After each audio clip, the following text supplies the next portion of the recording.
there, and this is Nirvana. I have previously made multiple introduction videos, but this is my final one. I keep stopping myself because they either turn out really bad or they are so basic that even I, the master at consuming content, would not watch it either. But what I realize is that those are just excuses for what I really want to do. Share my thoughts with all of you wonderful humans. So what I will do instead is just share my most personal thoughts. I know, great idea for a first video. The thoughts that are all consuming right now, besides the overwhelming stress of college, are ones pertaining to my identity crisis. Like most people my age, I don't know what I want to do with my life. I thought I did, in fact I knew what I wanted to do until last year. But before I dive into my identity crisis, I think I should just start from the beginning. You see, when I was younger, I'm talking preschool age, every time it was my turn to choose a storytime book, I would bring my Atlas of the Human Body. It was a huge textbook about this big, and it was so large that it had its own carrying case. Let's just say I was not a class favorite. I was just so fascinated by how all of these parts allowed us to do so many different and wonderful things. So from preschool on, I knew I just had to be a doctor. Nothing else mattered. Now let's flash forward to 8th grade physics. Mr. Ferraru, our physics teacher, loved astronomy. Like, he would get up at 3 in the morning just to see the moon. Loved astronomy. He loves astronomy enough that he would have us do Star Days podcast at the start of each class that we had to take notes for, because otherwise there'd be questions on the test, and if we didn't do it, then you wouldn't know it. Anyway, the way he talked about astronomy caused all of us kids to love astronomy too. So when I went home to research what it took to be an astronomer and what exactly it entailed, I was very disappointed to see that math was involved, like really involved in astronomy. But upon discovering this disappointment, I also saw an article comparing the universe to the brain. And it shook me to my core. Like, there is something that combines my interest and is largely unexplored. Let's say I spent hours on my phone that night researching and looking at all the brain studies that I could. I was just completely enamored. As you can see, a little bit of a repeating plot here. All through high school, I took classes that I knew would help me get into a good college with a pre-med track, and only did extracurriculars that I believe would help me in that way.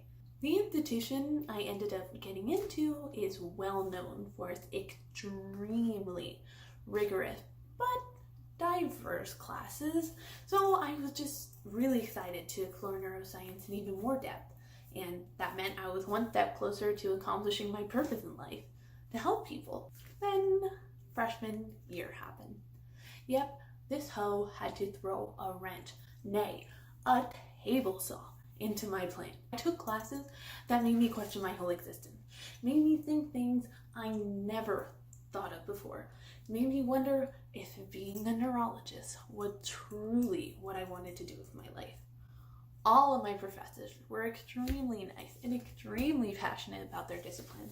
It was so inspiring. But if I could be 100% honest, here's the thing that sent me into a full-blown identity crisis was 2 things.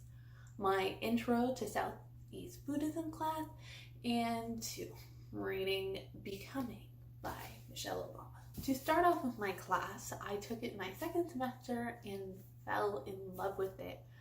I knew I would enjoy it, otherwise I wouldn't have joined the class, but I did not think I would love it as much as I did. But I can make a whole other video going into why I loved it. But the reason that pertains to this story is that it was something besides the science class that I really enjoyed. Don't get me wrong, I loved other subjects in the past besides math, but I never felt I went out of my way to learn more about it. But I 100% did that in this class. But the other half, my ignition to my identity crisis fire, was Becoming by Michelle Obama.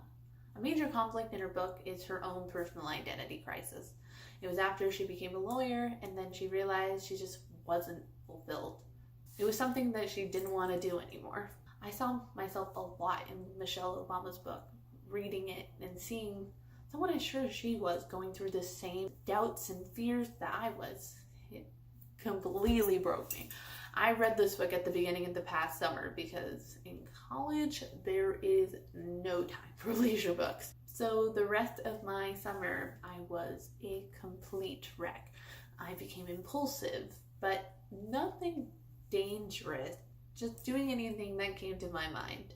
I went to the LA Pride Parade by myself for the first time, took the bus to the end of the line and just explored where I was and tried to figure out, without a phone, how to get home.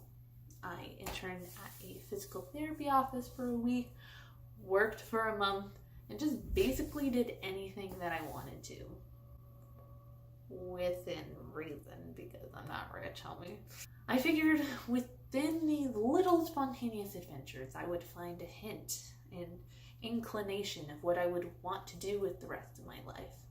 Then I went back to school in the fall, and I'm here now. I can't have as many adventures as I did over the summer because work and school and all that, but that hasn't stopped the spontaneity. Freaking cut my hair for gosh darn sake. All of these things I never would have done before my identity crisis. You know what? I hate saying that over and over again. From now on, my identity crisis will now be called Sheryl. Seems like a solid name.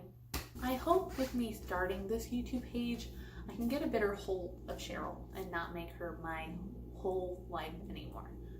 This can be an outlet to express my feelings and confusions while hopefully being entertaining. This will also hopefully help others who are going through this and realize that they're not the only one. I've been watching YouTube since 2008 and I know there are tons of videos like this out there. That is why I haven't started a YouTube page before this. I hate to add to the noise because my voice doesn't matter. But I don't care anymore. Caution is being thrown to the wind. This is my story and my journey, and I can't wait to start it with all of you. If you want to join me on this quest of self-discovery, hit the subscribe button and hit that bell for notifications. Like this video and comment all of your thoughts and feelings. Let me be your sounding board. Signing off from my college dorm. Later, Gators.